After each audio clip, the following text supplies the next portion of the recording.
Alouettes are 3-9 on the year, into Calgary next week.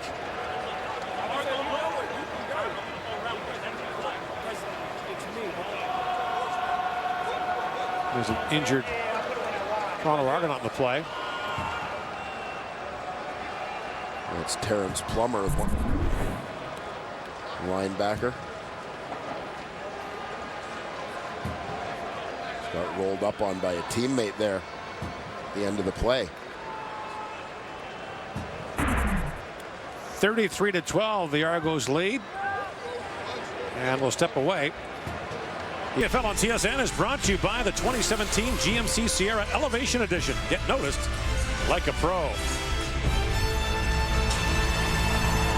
We're Dwayne Ford, Matthew Chinetti, and our TSN production team here in Toronto on this Saturday evening. A very warm, muggy night for late September.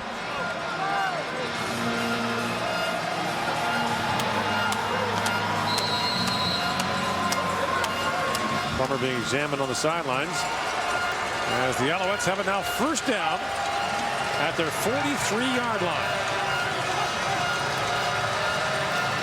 Give it back to Sutton, who bounces outside and gets out to the 49 for a gain of 6. 21-point game, 21-point lead for the Toronto Argonauts at this point.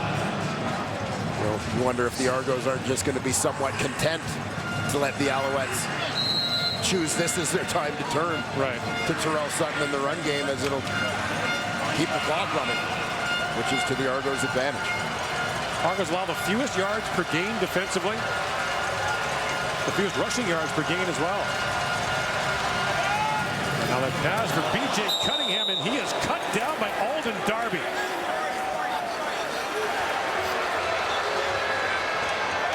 Cunningham initially looked shaken up, but shook that one off in a hurry. I think his shoulder blades were the first part of his body to touch the turf here. Marcus Ball indicated for the Montreal athletic therapist right away as Cunningham able to squeeze that when Darby cut him down.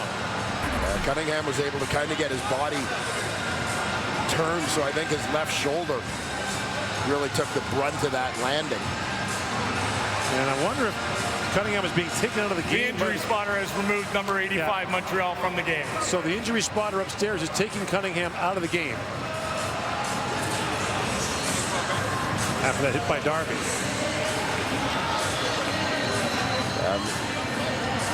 I appreciate certainly what they're doing. My real reaction to the eye in the sky is I actually wish they would use it a little more. And not just for injuries, but I think they could get a little more mileage out of it to help on some penalty calls as well. Edmonton coach Jason Moss would agree. First down, Alouettes just across midfield. Four-man rush. Durant swings it out and finds Logan. But Logan with some room to run gets outside and forced out by Matt Black at the Toronto 37-yard line. A gain of 18 yards for Logan. Well, I said it earlier in reference to Martese Jackson, but speed kills, and you'll see it from Steph Logan. He looks like he's outflanked, like they should be able to contain him here, but he's just got that great burst even at 36 years old. Got away from Mitchell White. Just outrunning angles on people. So the Alouettes moving now first down to the Toronto 37.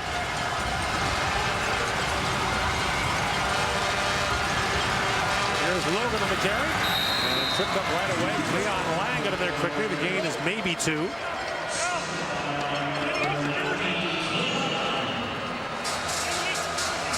Alouettes trying to win back-to-back games for the first time this season.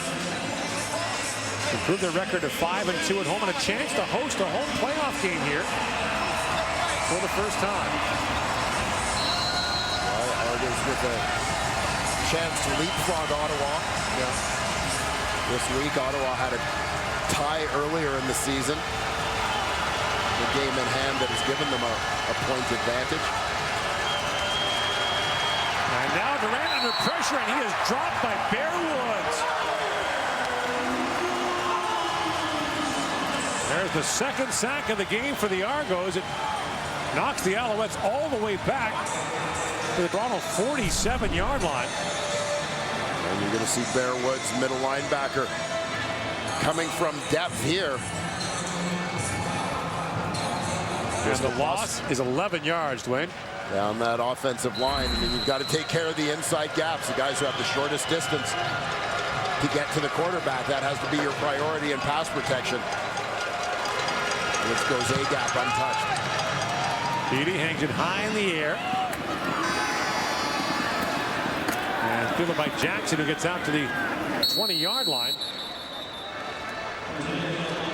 So Darian Durant company having a look. And Kavis Reed can't believe what he's seeing. 33-12, Toronto leads Montreal.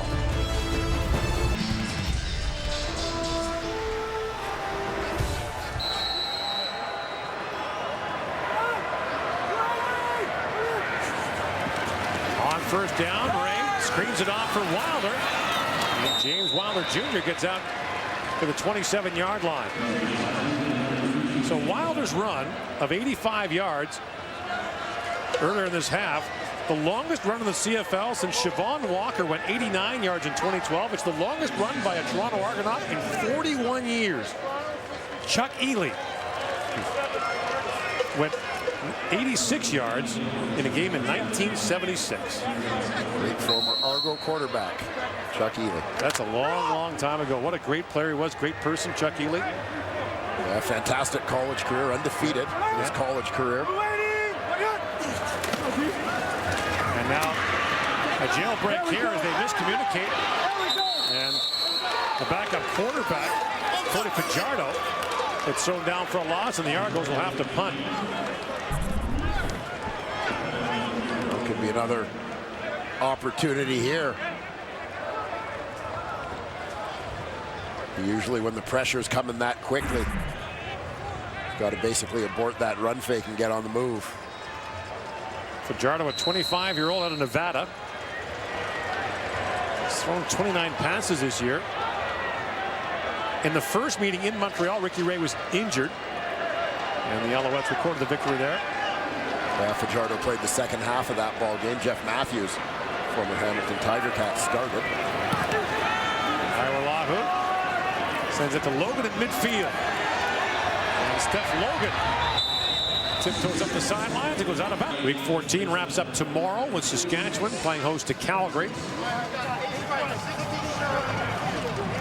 I think that's one of those games that most CFL fans have circled on their viewing calendars.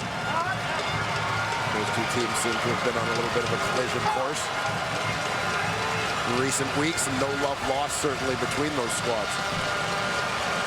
Now Durant under pressure, flashed out, and he is brought down. Troy Davis gets there. Dylan Wynn, now wearing number 46, was in as well. Wynn's jersey ripped earlier, so he's had to switch numbers in this game. Yeah, you'll see Davis coming from the left side of that defensive line. Initially gets taken past the pocket by Brian Simmons, but he retraces his steps. I don't think Durant saw him coming there at all. Now 2nd and 12. Durant dumps it off for Sutton. Long way to go. And he got there. Looks like he got down to the 37-yard line. Very close to a Montreal first down. Markham. Yeah, regardless, it'll be, if they didn't get it, it'll be close enough for them to go for it. They mark him down just outside the 37-yard line.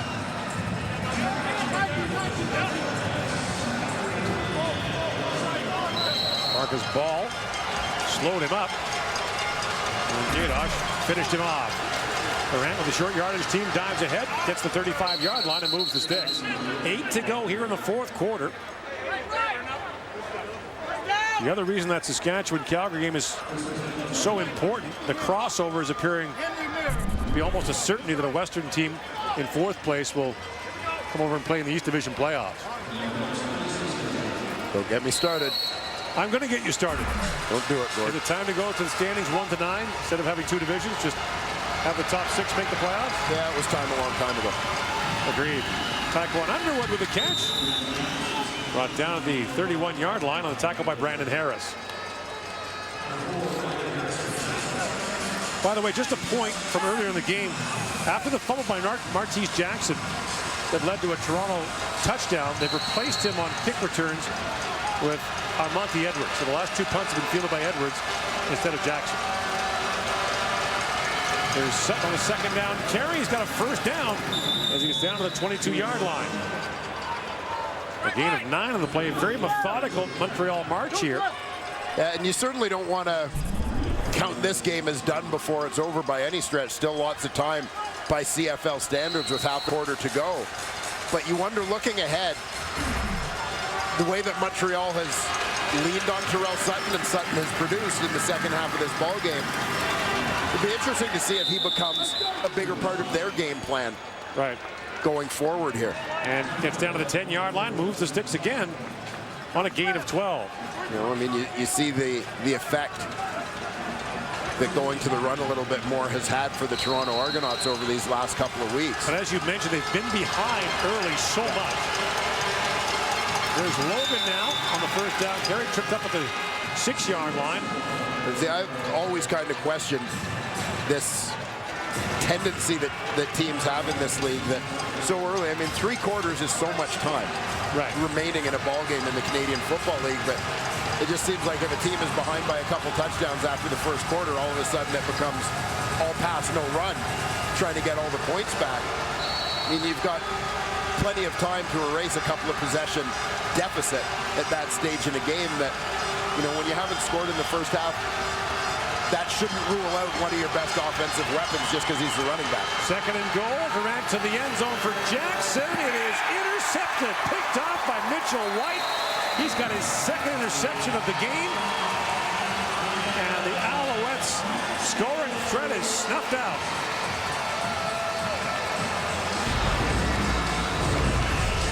Darian Durant picked off in the end zone. And the Argos maintain their 21-point lead.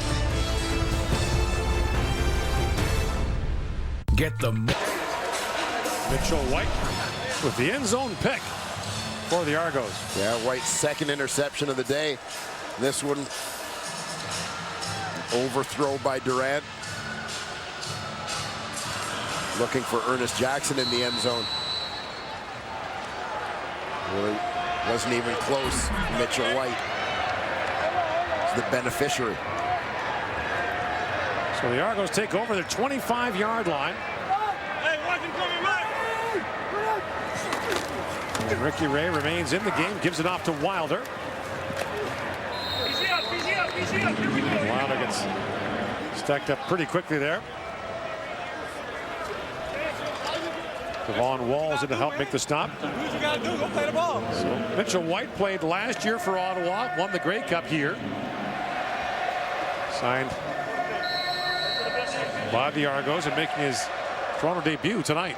Yeah, after spending some time south of the border, had a shot with the Philadelphia Eagles this summer. Joined the Argos upon being released. He was brought into the CFL by Jim Pop in Montreal. Now they screen it off to Wilder. He's got some blockers in front of him. And Chip Cox helps limit the gain and stops him short of a Toronto first down. Well, the Alouettes clearly well prepared for the fact that they were going to see a steady diet of James Wilder at this stage of the ball game. As the Argos look to try to close this one out. Leaning on the run even more than they have up to this point and keep that clock running. Under 5 to go here in the fourth quarter. Argos looking to win back-to-back for the first time this year, improve their record to 6-7, take over first place from Ottawa in the East Division. That tie for Ottawa in the early part of the season looming large. Ira Lahu pounds that. Logan from the 26-yard line. And Logan tightens up the sidelines, goes out of bounds at the 41. A 53-yard punt, a 14-yard return. Here again, Matthew Shinetti. Marcus Ball, the linebacker for the Toronto Argonauts, has been doing something interesting since training camp. in training camp. He told S.J. Green that this Toronto Argonauts locker room, with its mix of veterans and rookies and the vibe they give, feels a lot like 2012 when the Argos won the 100th Grey Cup, which is weird for Green because when he was with the Alouettes, they lost to those Argos. But the Argos who are part of that team, Chris Van Zyl and, of course, Ricky Ray, have been hearing that a lot from Ball, particularly Ricky Ray. And the one thing Ricky Ray, who we all know never really changed his expression, what he told Ball is this: that 2012 team won a Grey Cup in November. This team is just trying to win games in September, guys. Here's Sutton, takes that pass out of the backfield, stacked up there for the moment by Justin Herdman. A gain of 9, close to a first down. Argos trying to put themselves in the best possible position for the playoffs, as you said, Gordon. Welcome viewers on TSN 5 who've been watching the Ottawa-Montreal game. Ottawa with a big win there tonight. And Durant slides ahead. So if you're just joining us, it was a lopsided first half once again for the Argonauts. The Alouettes in an early hole haven't really climbed out of it, as Toronto leads 33-12. We've reached the 3-minute warning in Toronto. Alouettes have the ball, first down at their own 52-yard line. Their winning streak on the verge of reaching 6 consecutive games. Durant throws over the middle, and the pass is dropped again by Ernest Jackson. At the end of the second quarter, he had one in his hands, and he tipped to the Toronto defender, Mitchell White. Well, this has just been a bizarre couple of weeks for a couple of veteran newcomers to the Montreal Alouettes. Darian Durant last week had trouble with a string of short passes. This week, Ernest Jackson. Granted, that time Bear Woods flashed in front of him in the last second, but having trouble holding the ball. And now S.J. Hedera drops one right in his mitts.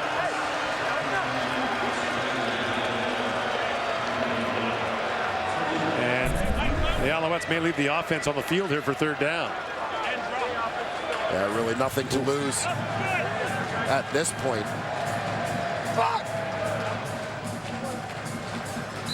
That's just kind of an ugly draw. So now 3rd and 10 from the Montreal 52. Long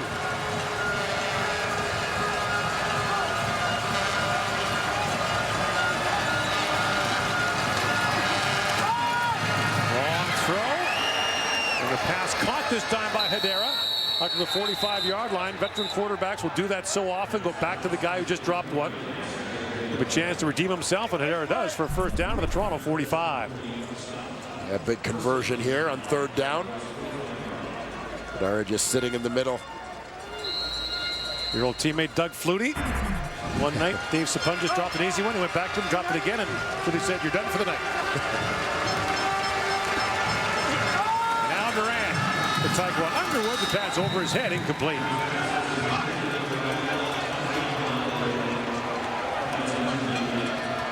Dave Naylor, our CFL insider, made the point this week about the Alouettes. This is not a young team. You got a 35-year-old quarterback. Chip Cox is 34 on defense. John Bowman's 35. Kai Bear is 36. Yeah, I mean, more players over the age of 30 than any other team in the league. By far, as you can see. By contrast, you look at the rest of the East Division with less guys over 30 combined than the Alouettes alone, and you would have thought that that would have changed, certainly with a new timeout general called by manager. Montreal. So Durant calls timeout here with 2:25 to go. Kavis Reed takes over as the interim coach of the Alouettes. Since Mark Trestman left in 2012, it has been a revolving door for the Alouettes. Dan Hawkins lasted 5 games. He was replaced by Jim Popp, who took over for the final 13 of the year. Then Tom Higgins came on, coached 26 games. He was replaced by Jim Popp, took over as the interim head coach again. I'm sensing a pattern here. Yeah, then Jacques Chapdelaine brought in.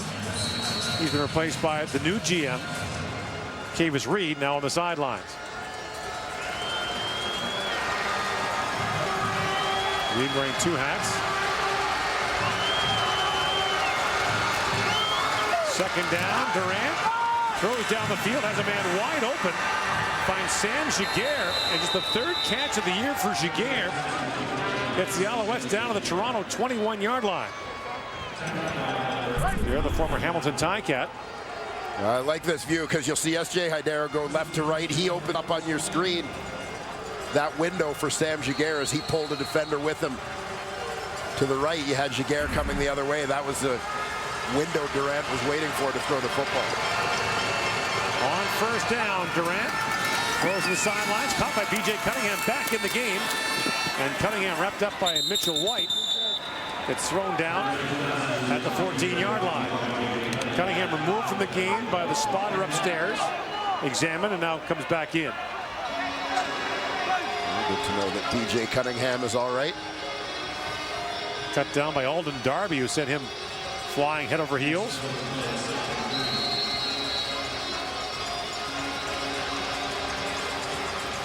Cunningham leading receiver in terms of yardage for the Alouettes this season. 2nd and 4 for the Alouettes. The fake to Logan.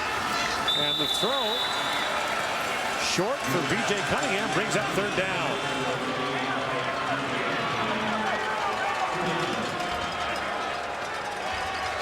The Owls have